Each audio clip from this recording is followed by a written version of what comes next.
Welcome back, Virtuous Woman Show. I am your host, Mercy Unjura, and today we are talking about New Year resolutions. We've been talking about a lot of impactful things that affect you as a Kenyan, you as a Christian, of course. And I know some of the things that we are talking about here, ukisikia unasema, it is me, Pastor Alex, is talking to. And as we are setting New Year's resolutions, I hope this topic will help you to understand how you can set them and how you can achieve it. Those if you can you're like, hey, I have not done this, and this. But just in case the resolution that you set, you didn't achieve it, Pastor Alex is here to help us and to help you understand how you can rise up again and achieve those things that you had intended to achieve. Karibu sana, Pastor Alex. Asante. Now, on New Year resolutions, there's the issue of these things that we have not fulfilled. Yes, for example, unapata uje fulfill these. And it's in relation to what we were talking before we went for a break.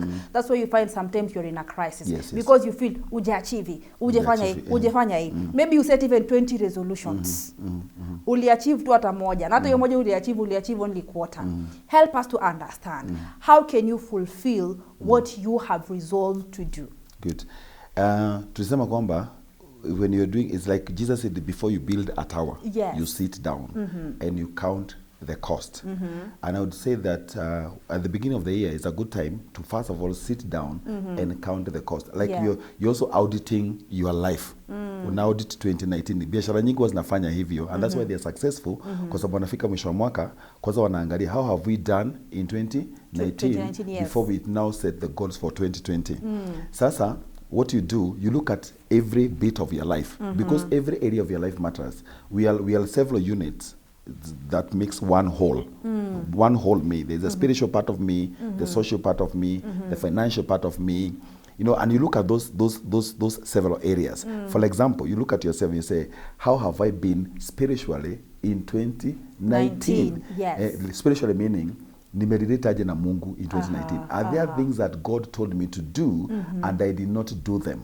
Because maybe they may be the cause of the reason why I'm stuck where I'm stuck now. What was my assignment from God in 2019? Yes. Did I handle it the right way? Kwa sababu unajua kwamba ukikosa kuhandle assignment vizuri ya Mungu, it affect every other area of your life. Sure. Sikuna jamaa mwenye alitumwa Nineve akaenda Tarishish. It was spiritual. Lakini ukuta ili affect hata their economy, their finances. It affected his health. Amemezwa na fish. So you look at that part of your life. What messages, some of us, have even received directive messages ya Mungu. What we need to do in the kingdom of God, what we need to give, where we need to preach, where we need to go. But sometimes we ignore that spiritual part of it. Like that is the first area that you need to look at. Because spiritual really matters more. Naangalia, this is where I'm missing the point in my spiritual life. Then also audit your social life. Social life, it also matters a lot. Because you definitely behave like your friends. You definitely have the attitudes like your the people friends. That like your inner circle. Ni nani huyu yako karibu na wewe? Kwa sababu ukikosa kuangalia, because some of the failures that we have encountered in life, it's not that because we were about to fail, it's because of the people we brought into our lives. Wale walikuwa marafiki zetu, wale walikuwa natupea direction. Unaangalia marafiki zako. 2019 nimetembea na fulani. This has been a great friend of mine. We even have kind of a partnership. Hata pengine ndiye prayer partner wangu. Sasa huyu mtu, what have they brought into my life? Yes. Maybe now I'm believing what they believe. I'm thinking the way they think. Yes. So that is a part of the social life. Yes. Also, another part of the social life, which can also affect your goals and your resolutions, is even the way you relate with social. Family is also social. You look at 2019, how have I handled things even with my spouse, with my children? Kumekuaje pale? Kwa sababu it affects your well-being. It affects your productivity. Maybe you have not been productive at work kwa sababu nyumbani kumekuwa na all these quarrels in the night. Then in the morning when you go to work, unasikia kurushanisha vitu, biashara unasikia it will affect your life. Yes. So the social part of your life, your friends, your family, how you have related with your parents. If you're a young person, you know that you have some parents somewhere, because those are the people that can speak your blessing over your life. Sure. Then you also audit your financial life. Sasa ni pesa gapi nimepokea in 2019? Nimefanya nini nazo? Maybe have I bought some things that I was not supposed to buy? Have I invested in areas that I was ignorant about? Right. Have I been conned in areas that I could not have, if I had more information, I could not have invested in such areas. You audit your financial life. Did I have a financial plan in 2019? Because if you don't plan, the statement goes like this: failure to plan is planning to fail. Yes. So you look at those areas. By the way, wakati mwingine shida yetu sio pesa. Shida yetu ni kuplan kuhusu ile pesa tumepokea. Sometimes when we get, like someone would say, mimi nikipata 100k, I'll change my life. Lakini without a plan, let me tell you, hakuna life uta change. Really? Utakuta tu umepata na with after a few days haiko tena, because and on that note, by the way, no wonder I have seen people who win pesa like instantly. Okay, I'm not against anybody winning any money, but honestly, I was trying to look at these people who win like $1 million or something. But if you look at them after a few years, there are people I used to ask, but I have a friend of mine, nikamuuliza na ulifanya nini hiyo pesa? Like, ilienda hivi. Yeah, that's very true. Ikaisha hivyo. Hata mimi najua mtu mwenye aliwin 200k. Lakini zamani kidogo. So this guy alituambia he was a kind of a friend of ours.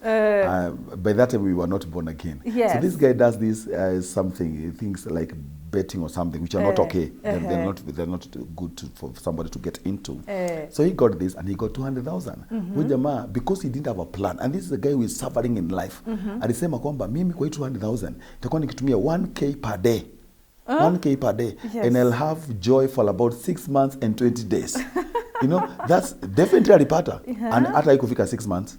By the third month, tumerudi at the same place that we were, struggling again, but he had an opportunity maybe to start a business. So what am I saying is, angalia the finances that you have received in 2019. Yes. Angalia how you have been handling your finances. Maybe with a better plan, you could not be where you are now at the end of the year. So that plan is now the plan that you're going to implement in 2020. Yes. Then you also look at areas, even your health. You look at every area of your life before you start the new year. Uangalie, maybe I need to nafaa kupunguza some weight. It is really affecting my life. It's affecting my health. I may be getting into some lifestyle diseases that I can prevent. How has my health been? Then you look at what opportunities have come my way in 2019 and how have I handled those opportunities. Kwa sababu wakati mwingine sometimes we blame God, but God has always said that he is always releasing to us time and opportunities. They happen to every man. So God has been giving you opportunities. Yes. Sometimes you're not able to see them. Yani Mungu akusaidie kwamba uingie katika 2020 ukiwa na lot of wisdom, even to recognize opportunities when they come. God brings you a friend your way. Na huyu mtu amekwambia kuhusu kitu fulani. Amekwambia there's this course that you can go for 3 months. That was a golden opportunity. So ukakuwa na certificate ya kitu fulani. But those opportunities are always there. But then you also need to know this. When it comes to resolutions, we are able to make them. We are able to have, this is what I want to achieve. But for you to succeed in anything, there is also a part of discipline that really is needed. Useme kwamba my resolution is, I'll be studying, for example, I'll be studying something every day for 2 hours. Yes. That's a good resolution. But now for you to be able to stay in that resolution, it takes now a discipline and a sacrifice. And that is the area sometimes when you're making resolution, we don't think about. Sema hii mwaka 2020 nitafanya kitu fulani, by the end of the year nitakuwa nimesave 100k 200k. But do you understand that it takes now discipline to do that? It takes a lot of sacrifices for you to do that. There is somebody who said that for you, anybody who is successful is a person mwenye alikuwa na decisions lakini alikuwa na discipline, daily discipline to follow those decisions. Yes. And that part of discipline is a sacrificial part. You feel a lot of pain sometimes. Kwa sababu ulikuwa nataka kufanya kitu fulani, I made a decision. Yes. I made a decision. Kwamba lazima nitakimbia asubuhi for 2 kilometers. It is a decision that I made. So usingizi imekuja, unasema hapana, I have to stay within my discipline. Huyo mtu siku moja atapewa medal as a champion. Lakini ni kwa sababu ya decisions plus discipline. Yes. That is why 2020, the end of 2020, you can stand there and halafu useme, I have been successful. Okay. I know of this young man, he's my friend, Nako Campus. Now one of the things that he has really achieved in a few years ni kwamba amenunua plot. Oh, wow. He actually said he's supposed to be graduating sometime in the middle of next year. And this young man amazes me. Kwa sababu huyu jamaa akona discipline yenye if we have that kind of discipline, me and you now, 2020, we will not be here. Or we could be here at a higher financial level, spiritual level. You know, this guy, alinieleza what he decided to do in terms of investing his pocket money. Yani alinipea story paka nikasema, guy, and the way I've wasted a lot of money. This is a young man mwenye anapata anaweka money in 500s.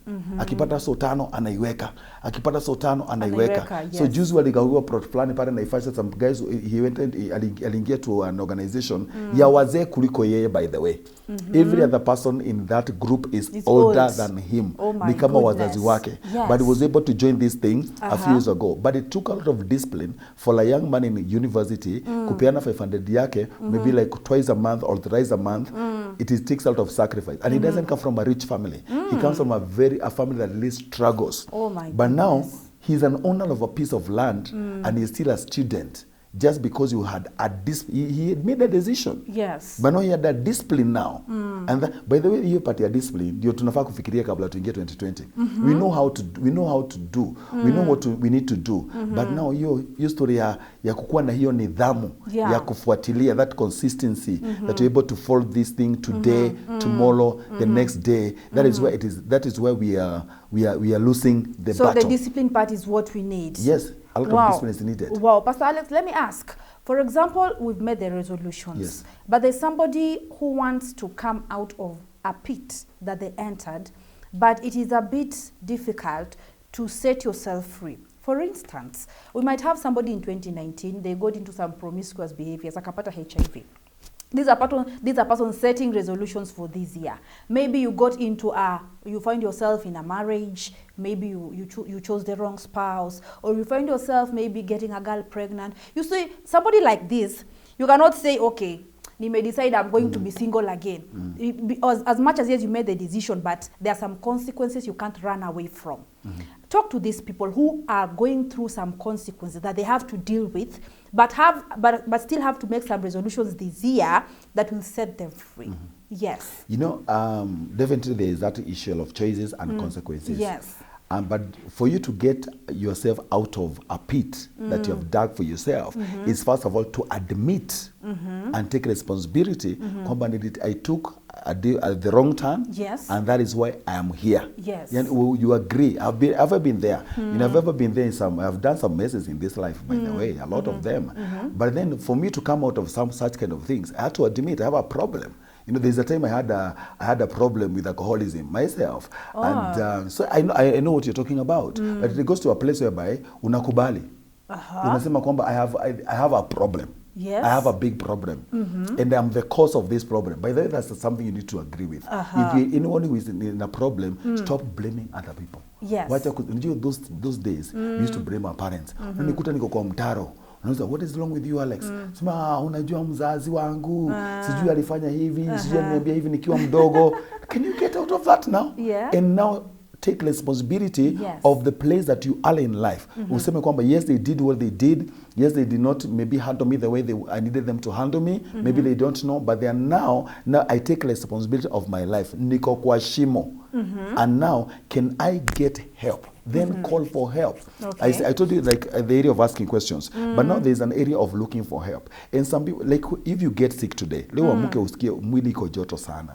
quickly, you go for help. Maybe you can go for prayer. That's the first place that you can go to. Then maybe you can go to a chemist, once kuuliza dawa fulani za joto. Or you can even take yourself to a hospital. Yes. Anybody who is maybe in some pit, they need a stronger person to come and lift them up. Now, can you locate that strong person who is able to get you from where you are and be humble enough? Umwambie mimi kabisa, 2019 I messed up. Kuna msichana fulani pale about tulianza relationship, sasa ako heavy, or we even have a kid. Now, please, can you help us? This is where we are. Help us. Yes. What I would tell somebody who is in a pit, sometimes it's not easy to keep jumping up. It takes now help. It takes help. That's yeah, why we have a sure. lot of people. We have pastors that help us. We have parents that help us. Yes. We have mentors that help us. And those are the people that we need in 2020. By the way, 2020, even if you're not in a pit, be in a place whereby there are some people who are higher than you, Yes. who are helping you in whatever that you're doing. Tafuta watu kama mentors hivi ambao wanaweza kukuambia kwamba in business this is how you do it. Wow. In family this is how you do it. Yes. In education this is how you do it. We need strong people in our lives who are able to lift us up. So kama kuna mnasikia kwa in any kind of a mess or even in any kind of addiction in our Yes. days, please look for somebody who is strong and let them help you up. And strong people, some of the people you get connected to, within a few weeks, nakuta something that was a big problem, you're no Imekuwa longer in kidogo. it. Yes. Imekuwa rahisi. And you have a lot of hope. You want to live again. But alone you'll fight a battle that you can even feel like you don't want to live anymore. And that's why some people feel they have given up in life just because they have not reached out their hands and they cry for help. If you're drowning in a river, what do? You unainua mkono, unasema help. Help. And a stronger person comes and lifts you up. That's what I would tell somebody who is in a pit. I tell you, if you are in a pit, the best thing, lift your hand. Lilia msaada, na kulia inaga aibu. Hata kama wewe ni mzee, wewe ni mama, cry for help. And I like what Pastor Alex has shared with us today about New Year resolutions that you can decide. It's not just about you look at the environment that you're in, change your friends, and even as you have failed in different areas of your life, it's the time to sit down and ask yourself questions. What areas in my life did I go wrong? For me here, I'll wish you the best. I'll wish you a very, very prosperous year. Tumesema hii mwaka si ile, let's not just make declarations. Yes. We have a part to play. Yeah, we have a big part to play. Absolutely, that's the way it is. You have your part to play as a viewer at MBCI. If you're a man, if you're a woman, if you are a child, everybody has their part to play. God bless you so much. I'll see you next time. This is the Virtuous Woman Show. Keep it locked on MBCI TV.